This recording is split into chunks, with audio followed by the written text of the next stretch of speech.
Welcome, fellow wizards, to the Indie Game Lunch Hour and to a community-focused episode about communities? Question mark?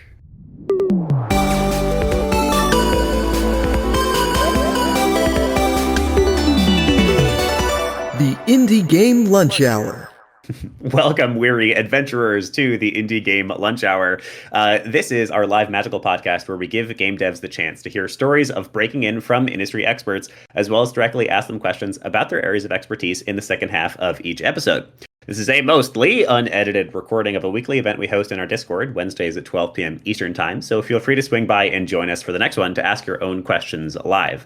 I'm your host, as always, Willem Delventhal, the headmaster of the Indie Game Academy and the Wizard of Joy. And joining me today is my community, the community of the Indie Game Academy. For those who have been longtime listeners of the show, you know that we occasionally do community-focused episodes where we have a bunch of mini guests actually sourced from the audience rather than having a specific or individual guest of honor.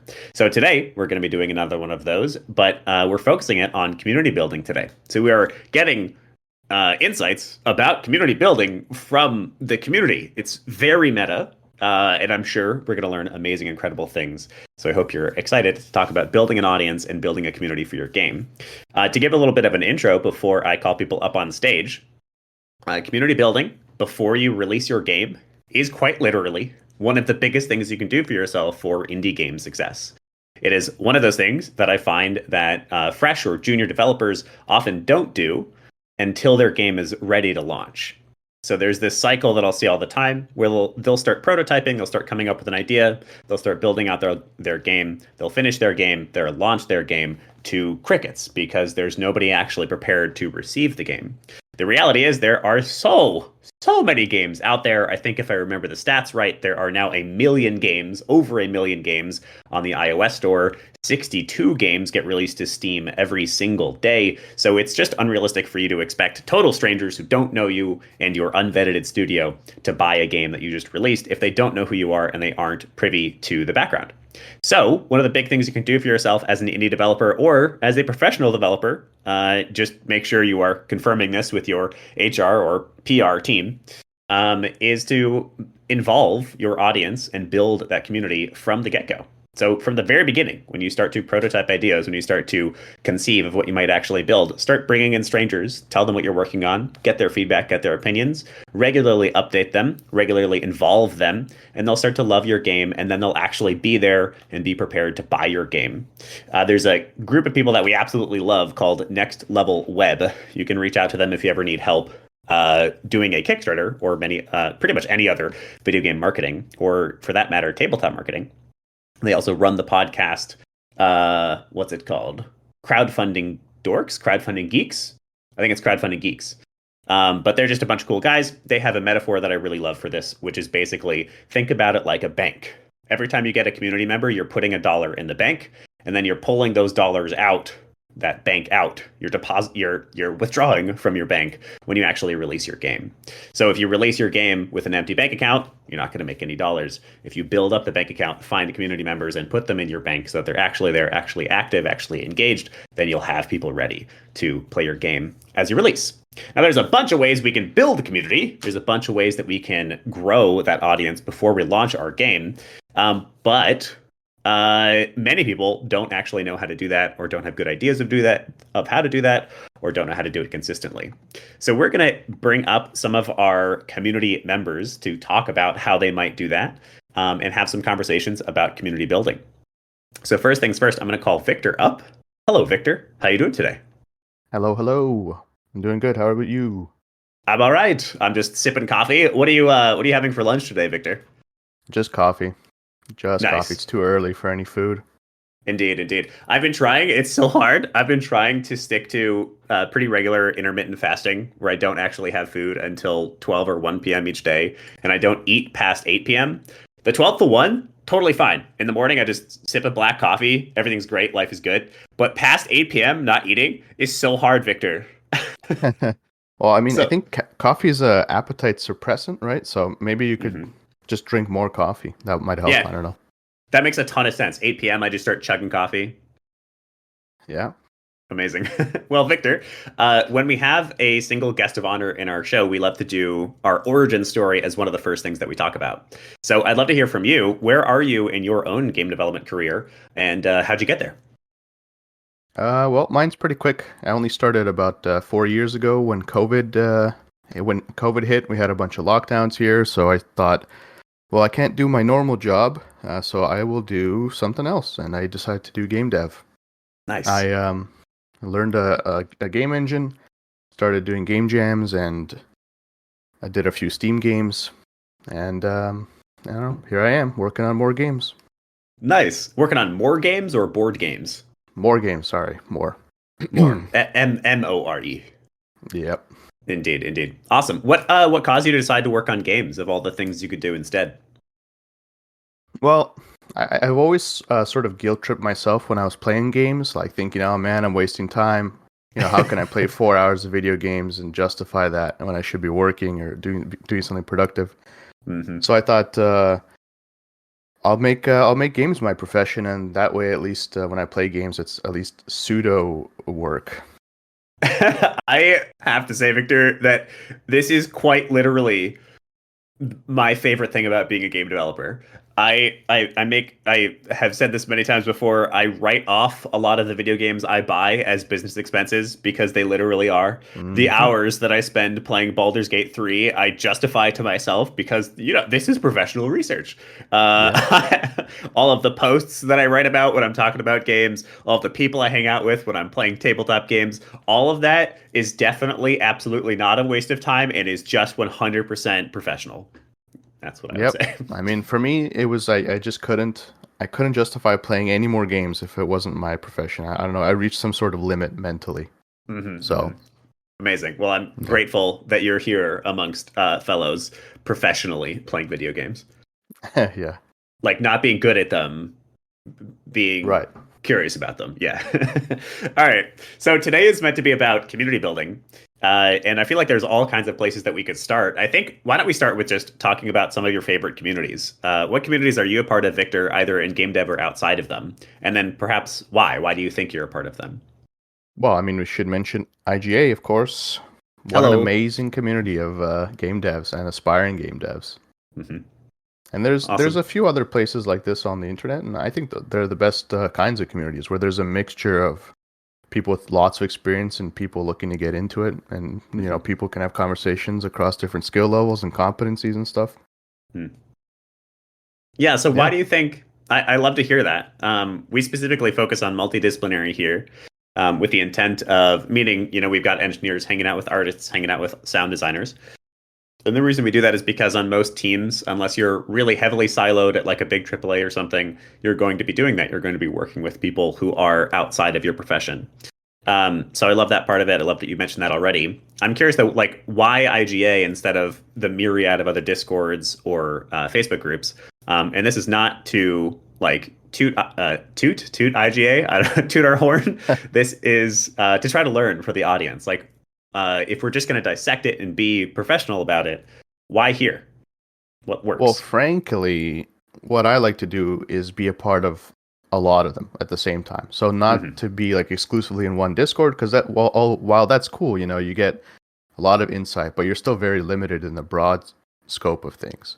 So I Hmm. like to join Discords like specifically for puzzle games or specifically for FPS games and this and that. So you get a wider. So although I do endorse this Discord and say it's awesome, but there's like dozens of other ones that are equally awesome that I think people should be part of many, so they can get a broader sense of what's going on in the industry. Hmm. Yeah, I love that. There's something that you'll start doing as a game developer as you get further and further in, which is basically paying attention to the meta of game development, which is how game dev changes over time. Right now, a big part of our meta is how the hell AI fits into everything. But besides that part of the meta, there's also just literally what games are being played, what games are being released, what types of games are popular right now. There's so much to the game industry to pay attention to and to learn about. And so having any one source of truth, I would say, is kind of a weakness. And you should be seeking many places to learn from. I think your base two for the individual who wants to be a game developer, your base two, in my opinion, the base two communities you should find are one, a place for you to go to just talk about open game development and to have a more multidisciplinary approach like IGA. But I think another one that's really important that IGA doesn't serve as much would be one just for your discipline. So go find a community of artists or go find a community of narrative designers or whatever it is that you're really focused on doing because that's where you're really going to grow your individual skill set and your niche. That's something that I think is important to say, and I think matches some of what you're saying. Hmm. And also maybe one for the tool you're using. Like every Mm. engine has its own Discord. That's probably very helpful to learn the engine more and to meet other people using it. Yeah, I love that. That's a good one too. So from what I'm hearing from you, reading between the lines a little bit, it definitely sounds like each of these communities that you're a part of has a very particular why or a very particular purpose. You're a part of this one to learn about the engine. You're a part of that one to build community. You're a part of that one to learn more about your discipline. You're part of that one. You even mentioned just like game types. You're a part of that one to learn more about first person shooters. Um, so I think the first like lesson for community builders, people who are making community as opposed to joining them, is that your community needs a very specific why. It's essentially a product, just like your game is, just like your studio is, just like your publisher is. Your product is serving a particular need in your customer, aka the people joining your community. What are some of the, if you had to like break down some of the whys or the purposes, um, what do you think what do you think like an individual, let's say a studio, since I know that's what most people are going to be doing. What do you think some of the whys of those studio discords, those studio communities are? What attracts people to join those? Well, by the looks of it, based on my own attempts at building a community, it's based on the game, I think. I'm pretty Hmm. sure the only reason they would join a Discord for a studio is because they love that studio's games.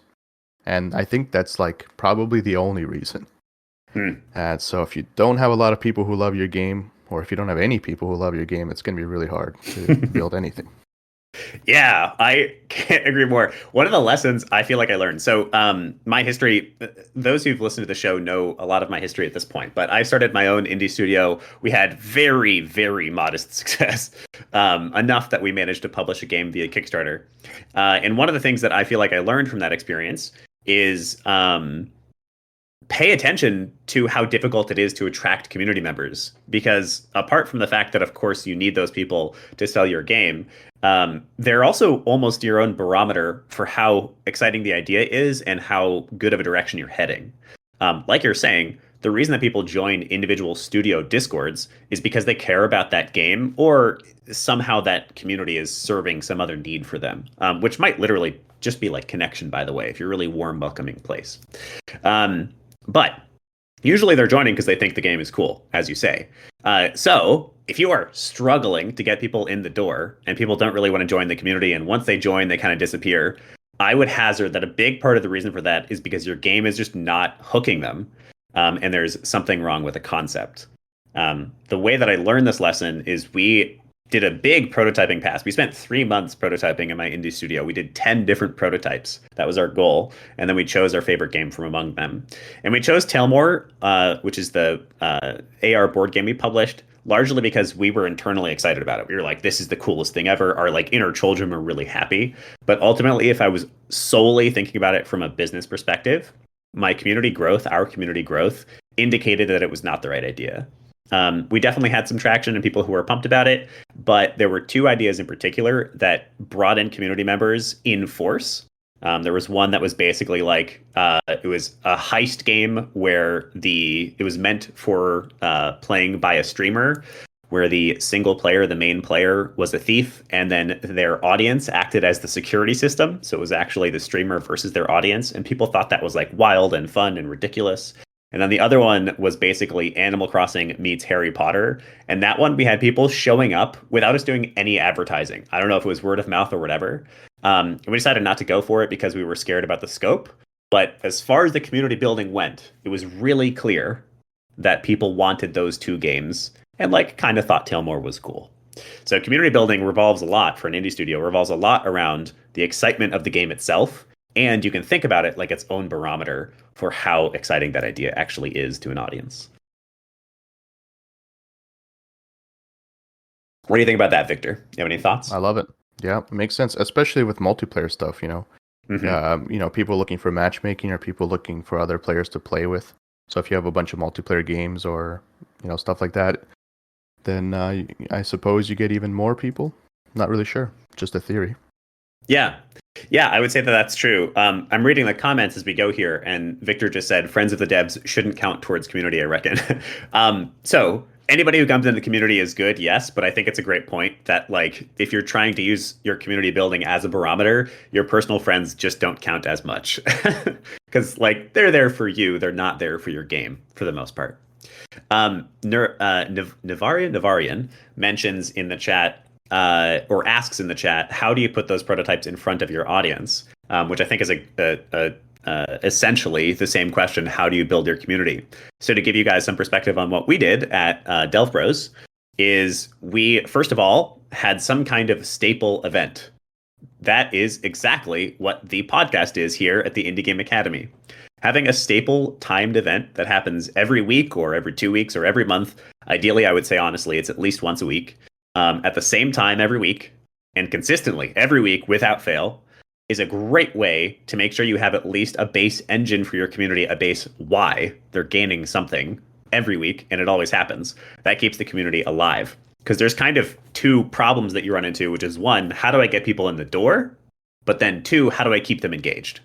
Because you can have 10,000 people come into your Discord, but if they don't stay longer than a day or two, it's effectively the same as having 0 people in your Discord, right?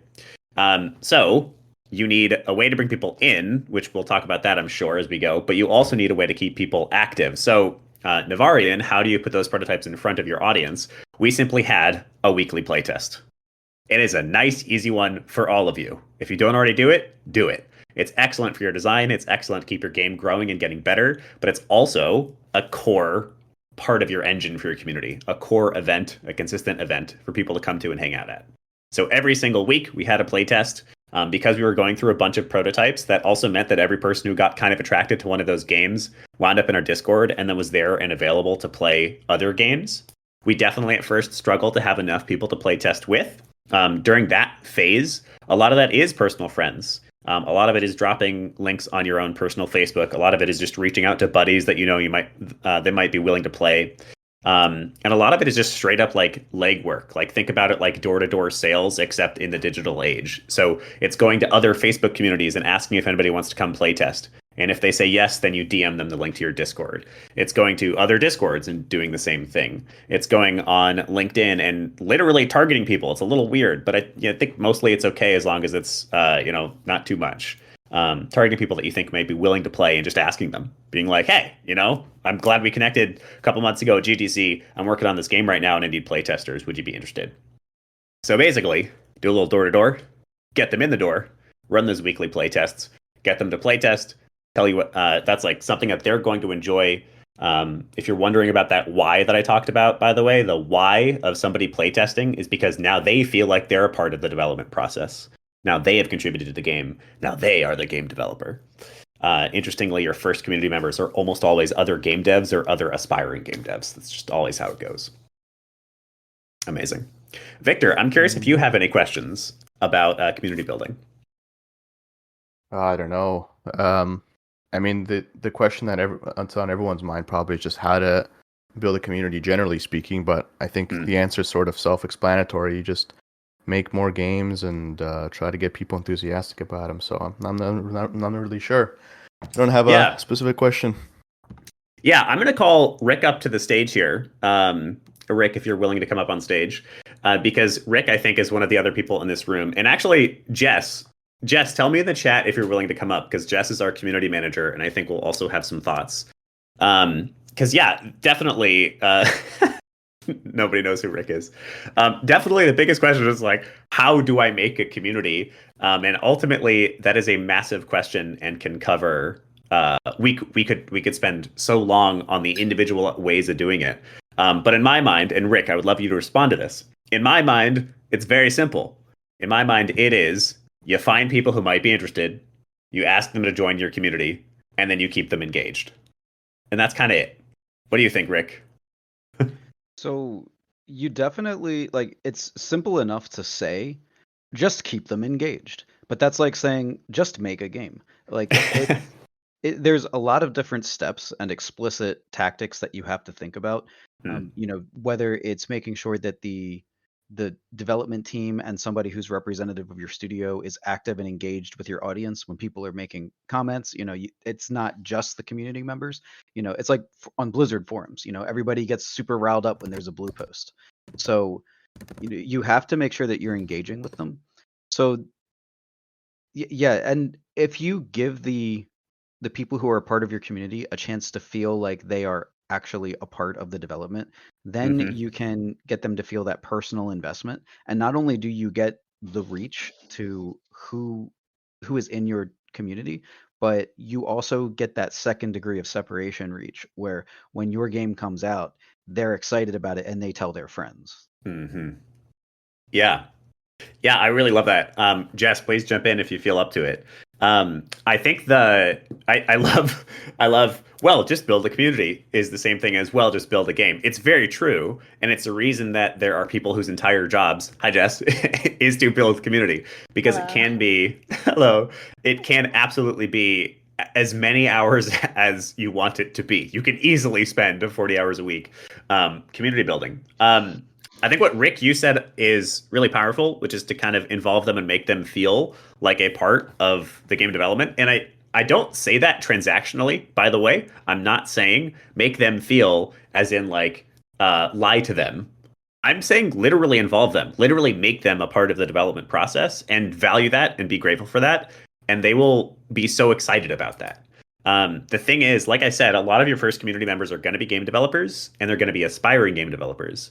So if they feel like they contributed to a game, even just by reporting a bug or something, they suddenly have so much more personal stake in the game, and you're almost fulfilling a part of their fantasy. You're helping them become who they want to be. So I think that's a big part of it.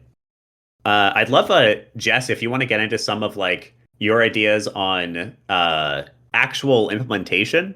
Like, what are some of the literal things that audience members can do to build up their community? I'd love to hear your thoughts on that one.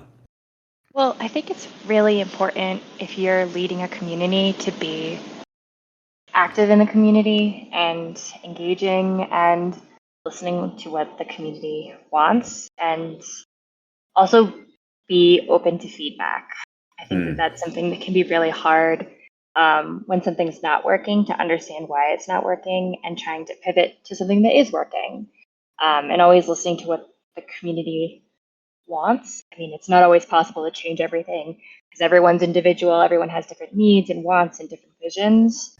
But not and also not being afraid to try new things. And not everything is going to soar, but you'd be surprised if you're like, oh, I have an idea. I want the community's feedback, or I want to implement something into the community and doing it and then seeing that it actually really works. Yeah. I love that.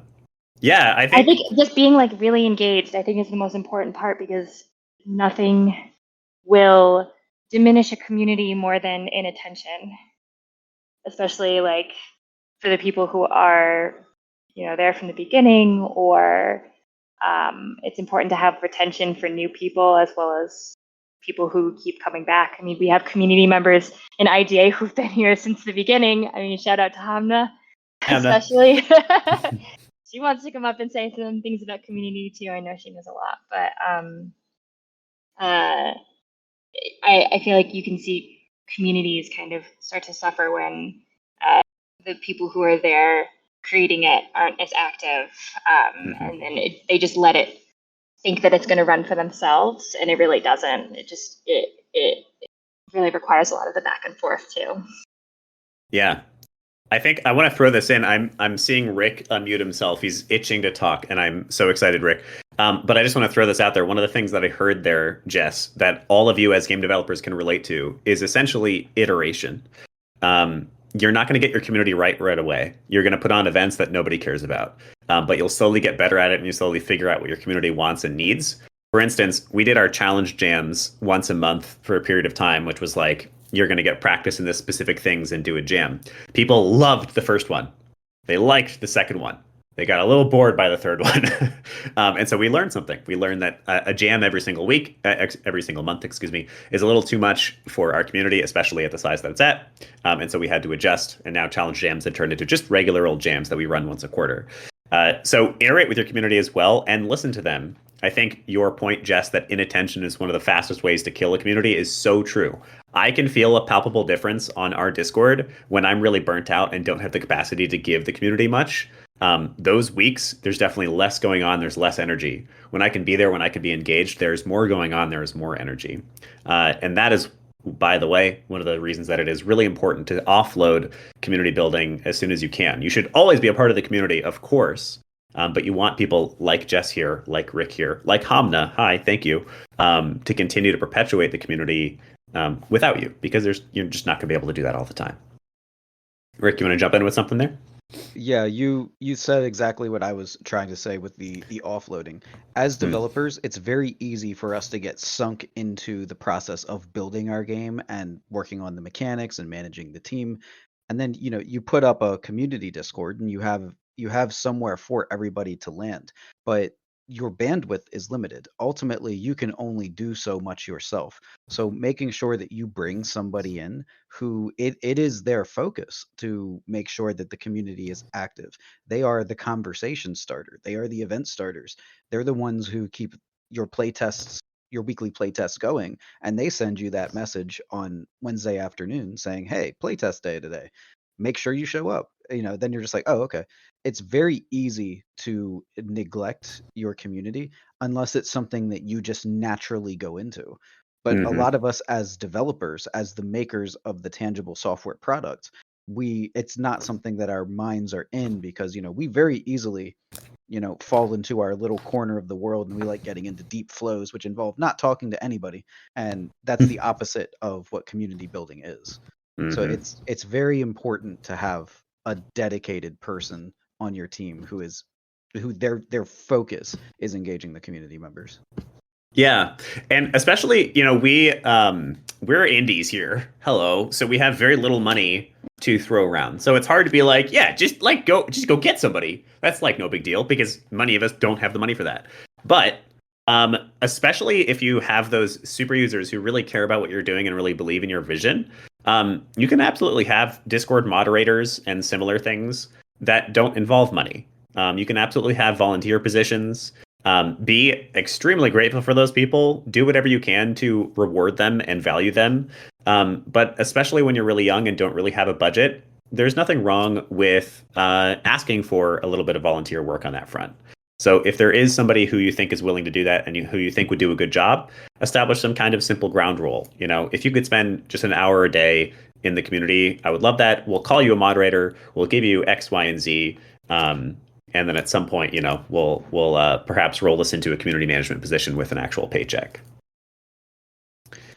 I would like to bring up, now that you mentioned the moderation, one of the things that kind of catches you off guard when you start getting a community of any scale is the people who come in and misbehave. And Yeah. that can be very interesting, particularly like on my game, the Sand Knight. The target audience is boys who are like 8 to 12 years old. So you can only imagine the kind of nonsense that they get into when you get them all in a server together. So like that's something that you don't plan for when you say, let me get a community. And then next thing you know, they're posting all kinds of stuff that absolutely does not belong in your community.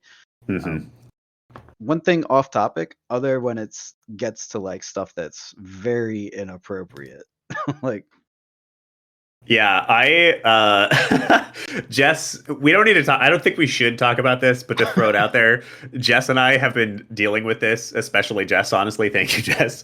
So much more lately as we grow, because we're starting to, I think, get past a sort of, starter mass, and we're getting into be a more significantly sized community now. So we've been dealing with more of that lately, and it's definitely part of community building that's real. I think for most people here, they're going to be more concerned about how to get started, because once you have a community, it's kind of a nice problem to have that you have to like groom it a little bit, and that's a problem people won't get to all the time. So I would love to. I would love to talk about literal actions that people can take to build community. A couple of ones that I already have here are number one, make a Discord. If you haven't already done that for your either indie game for your studio, put together a Discord. If you're working in gaming, Discord all the way. There's other community options out there, but in this industry, in this market, it's Discord. So you don't even need to consider other ones. It's Discord. In addition to Discord, I want you to make one social media account. That one could be different. So, for instance, we've discovered for IGA that it's LinkedIn. But for you, a game developer, it might wind up being Instagram. It might wind up being Facebook. It might wind up being YouTube. It might wind up being TikTok. There's plenty of good ones out there that indie developers use all the time. TikTok seems to be one of the popular ones. YouTube and YouTube Short seems to be one of the really popular ones right this second. So build a community space, that's your Discord, and then build a single social media account. That's your YouTube Shorts or whatever. You should make an account on all the platforms, but literally don't bother posting there. The only reason to make those accounts is so somebody doesn't steal them as you get more popular. Only focus on one social media account because your team's going to be small. You're not going to have the energy to focus on all of them. One Discord, one community space, and one social media account. Once you have those two, I want you to post to both of them regularly. Make yourself some kind of weekly recurring event. I recommend playtests. It's great for everybody. They love it. But also consider what is unique about your community and what you might be able to offer your community that other people won't get. Think about that product. Think about it from that product mindset. What is it that you're delivering that they need that they aren't getting somewhere else? Another one that seems like I can easily give this one out is just go to events. Your GDCs, your online events, your Eventbrite events, your meetup events, whatever. And when you're at events, be open about talking about your Discord and your community, and then bank those people. Get them in there. Ask them to join the Discord. Say, hey, we have weekly playtests. If you think my game sounds cool, I'd love to have you join the Discord. Are you willing to do that? And that might be a little scary, but guess what? That's a prerequisite of having any kind of community size. You got to do that. And especially at the beginning, you really, truly are going to be adding people one at a time. Like, you're not going to make some post and have 100 people join. It's going to be one person at a time that you're getting in there, probably just by straight up cold calling them. When I go to live events showing off playtests with the Sand Knight, we had a tablecloth printed, and it has a QR code to join our Discord community server printed on the tablecloth. Mm-hmm. So it's right there in 4 places on the tablecloth. So when people are playing the game and they say, that was pretty cool, you can say, if you liked it, we got a Discord you can join. You can follow, you can get updates and play test things for us. And they're like, yeah, sure. And they'll scan the QR code right there. Yeah. I think it really pays. There's a what's the right word? There's like an aversion in game dev to talking about product. Like, oh, I'm not a business person. I'm an artist. I make games. Yeah. Yes. But also, your art's not going to go anywhere unless you're also a business person, and or you have a business person on your team. So I think thinking of community as a product is a good one. The reason I thought of that again there is because, Rick, you said, hey, here's my value prop, random person who might join my Discord. Here's the value prop of my Discord. Here's what you're going to get out of it. Value proposition, if you don't know that term, peoples. And then that gives them the opportunity to say, yes, that sounds valuable to me. I will now join. So figure out what that value prop is for your community and then be open about it. And for actionable stuff, weekly playtests after that. Like, make sure you're scheduling it and making sure that it happens. Very easy to neglect, but if you put the time into it, then you can actually start to engage people. Yeah, amazing. All right, I have brought up Nadina onto the stage. Hello, Nadina. Hi, am I allowed to turn on my camera? I want to show off my new headphones. You are welcome to turn on your camera if you wish. We're not recording the video. It's just kind of to hang out. Hello. Nice, beautiful headphones. I love them. They're so cute. They're my favorite color too. For those who are listening and after I the have fact. LED lights that I can turn on. Yeah, for those who are listening rather than watching, Nadina is rocking a sort of turquoise, I would say, bunny ear headphones, and they look amazing. They're more like cat ears, but yeah. Yeah, that's true. Cat ears. I'll take that. So this is also why it's important to come join us live so you can see amazing cat ear headphones. So Nadina and Jess, I haven't heard from the two of you yet about a couple of those actionable, literal things we can do to build community. What are some of the things you can do? Put a QR code on your phone so you can get people to join the Discord quickly. Host your playtests. What are some of the other things that you have seen work or that you have had work yourself? I haven't had anything work yet because I'm just building a game. My second grader wants me to build him a Roblox game. Okay. So he's handling the design. I'll ask him questions and he gets to figure out what things look like and I'm just coding it. But I'm sure he's gonna tell his friends and eventually they might find it on Roblox and then it'll get around to school maybe. Like this is all theoretical. But the game Yeah. is gonna be really weird because a 7-year-old is in charge of the design. I kind of love that. Just to give you quick thoughts on that, that sounds like the kind of thing to talk about. Our designer is 7 years old. Obviously, we've interpreted the designs a little bit, but I love that. Something that I feel like I can glean from that for the audience, reading between the lines a bit, is to just be vocal about your game. So you just said, yeah, my 7-year-old is going to tell his friends about it. I was going to tell their friends about it. That's something that everybody on the team should be doing. And I know not everybody on the team is comfortable doing, but you should be.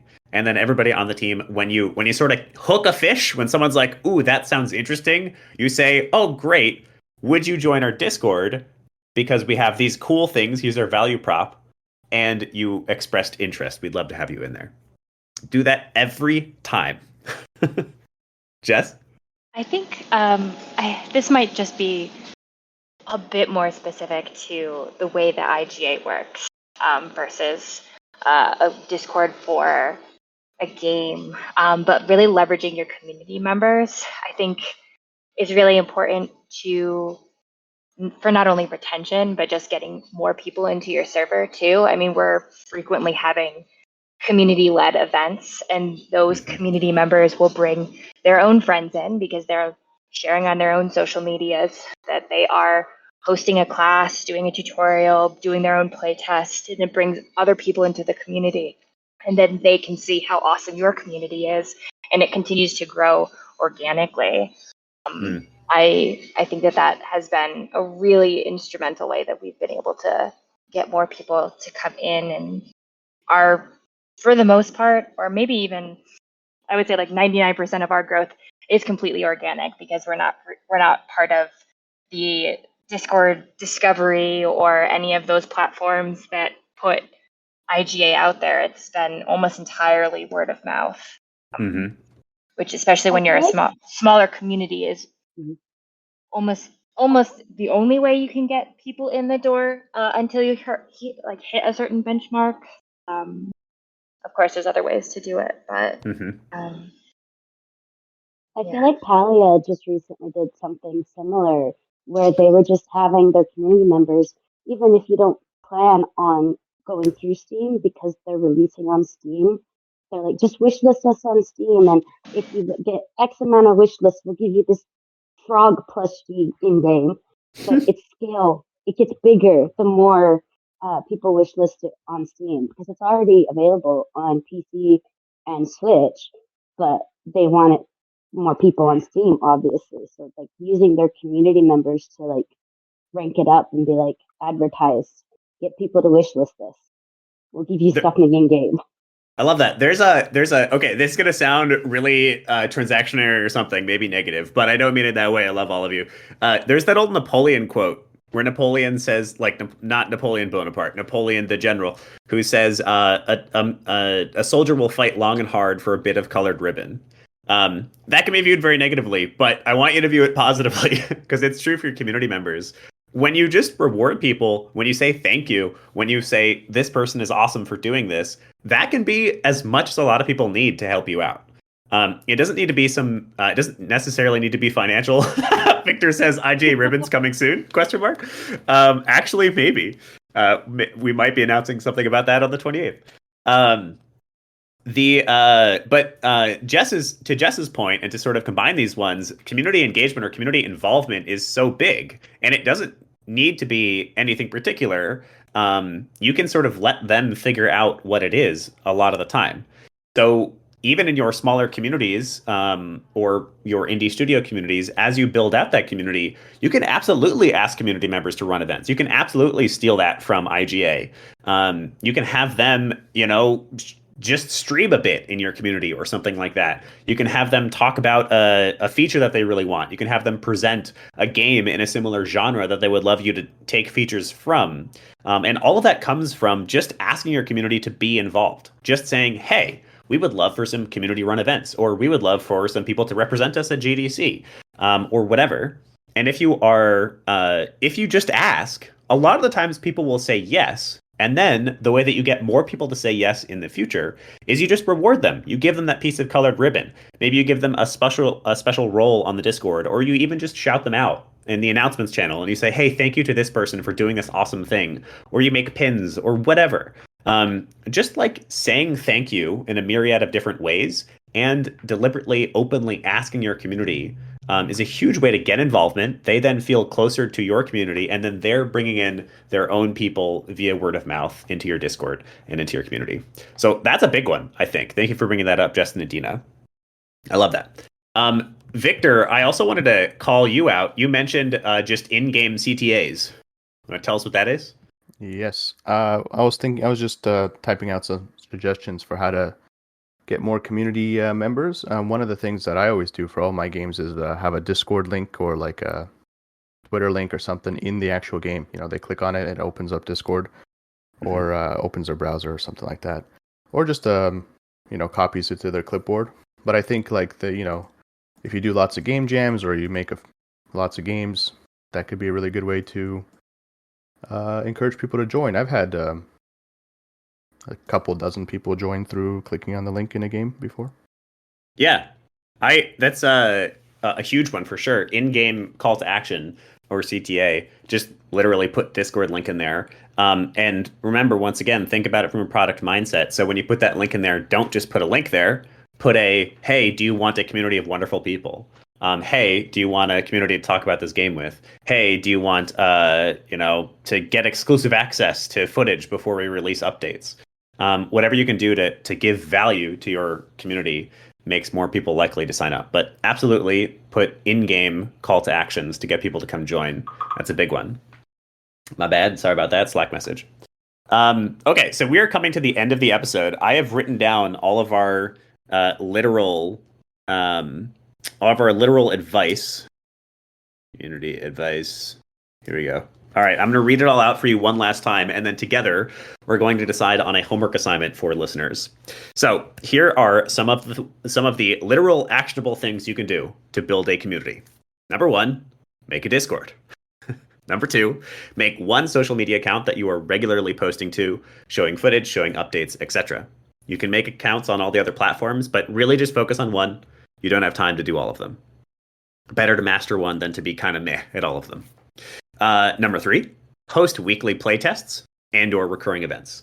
What is the why of your Discord? Why would they be in there? Why would they join?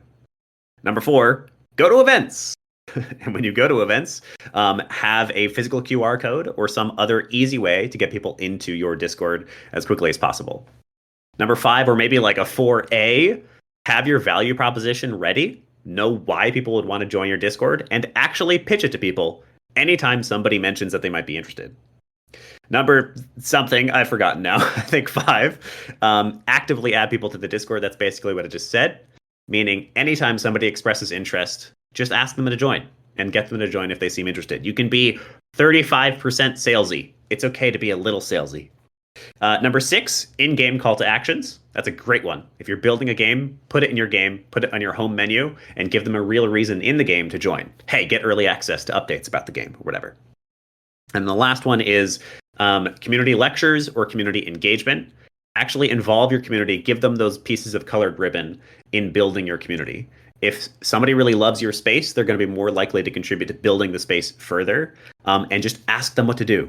You don't need to have the brilliant ideas. Just say, hey, we're thinking about involving the community more. We would love to involve the community more. Anybody have any ideas? Rick, I feel like you want to throw something out here. I would definitely say if you're working on a team with more than just yourself, have somebody take ownership of managing the community. Like explicitly, it is their job to amp up community engagement. Love that, yes. And set actual KPIs or key performance indicators, basically just goals for this person as well. So it can't just be like they're building a community. It should be by next week, we're going to have this many members. Or by next week, we're going to have this number of messages in the Discord or whatever. Because that way you're actually pushing towards something. Trackable goals are huge. Yes, Eris. 100%. All right. So together, everybody on stage now, Rick, Victor, Nadina, and Jess, we need a homework assignment for the listener having to do with community building. It needs to be something they can do in about an hour within the next week or so. What can we tell them to do? When you are in the middle of developing, and you can assign this to everyone on your dev team, whenever you do something that you find interesting, put it in a folder. Get some kind of deliverable and put it in a folder to share with your community. Okay. Do we have alternate or additional ideas? Can we yes and that?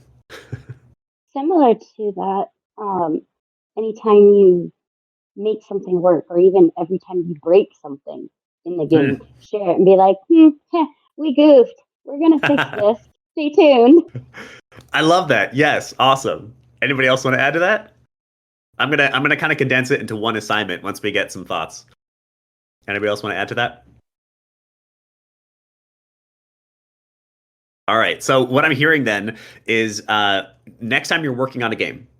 So if you're actively working on a game, great. You can do this right this second. If you're not, start working on a game. What are you doing? We're in the game industry. You should always be building. Never stop, even when you're dead.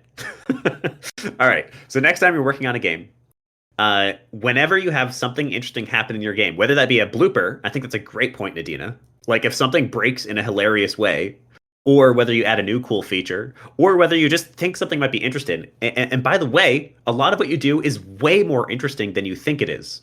You might be doing something for the 500th time in a row, but other people outside of you haven't seen it even once. So next time you're like, I don't know, what's a good pedantic task? Next time you are editing the description of 1,000 items, that's something that people might think is interesting. So next time you have something interesting happen in your development cycle, take a screenshot, or better yet, a GIF or video, and then I want you to drop that in a folder, and then release that to the public when it makes sense, or hand it off to a community builder to use it. All right? And the first time you do that, when you have a cool picture of your development, I want you to post it to LinkedIn and tag the Indie Game Academy, at Indie Game Academy, so we can celebrate you for doing your homework, and because we want to see what cool stuff you're working on. Just to like give you a pat on the back, Nadina, because I think it's a brilliant point that it doesn't need to be some awesome feature. It can be just anything interesting, including failures. When I was working on a game jam a long time ago, that was a demake of Animal Crossing. It was basically 8-bit Animal Crossing. I had a bug at one point where anytime you walked into an acre, all of the townsfolk in that acre would get duplicated. Still not exactly sure why, but you'd wind up with like 16 Tom Nooks. And it was hilarious. I exported an entire build where that was the case and uploaded it because I thought it was so funny, and a lot of people had a bunch of fun playing it. So a nightmare, says Jess, about 16 Tom Nooks. So your bugs are fantastic content as well. Okay, that's your homework assignment. So take some pictures of your current game that you're working on, some GIFs or videos, something that you think might be interesting. Drop them in a folder for use, and then post at least one to LinkedIn and tag us at Indie Game Academy. You can also drop it in our Discord. As always, this is a weekly event we host in our Discord every Wednesday at 12 p.m. This is our recurring event. So come and join us 12 p.m. Eastern time, Eastern US. And we did just have a time change in the Discord. We have Victor just dropped a picture of Unity crashing and not opening his game. Well done, Victor. That's content, that's funny. Your community will probably laugh with you. We are already getting a bunch of emojis. Well done, Victor. Progress.